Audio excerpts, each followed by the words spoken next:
टंडो मोहम्मद खान में Pakistan medical association general secretary जे चूंड में डॉक्टर आफ्ताब लिगारी कामयाब थी वियो। डॉक्टर आफ्ताब लिगारी ऐं डॉक्टर मोहम्मद अली मेमण विच में जनरल सेक्रेटरी जे सीट ते चूंड थी। डॉक्टरनि वॾे अंग में वोट ॾिना।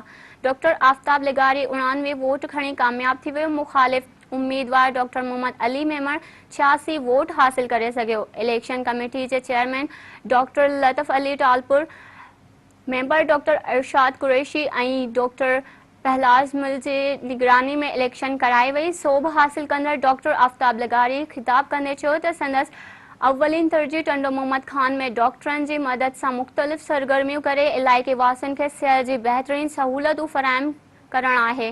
पाकिस्तान मेडिकल एसोसिएशन जी सदारत लाइ डॉक्टर अब्दुल रहीम शेख, सीनियर नायब सदर लाइ डॉक्टर निसार कुमरानी, नायब सदर लाइ डॉक्टर किशोर कुमार ऐं ॿिया उहिदेदार बिना मुक़ाबले कामयाब थी विया हुआ।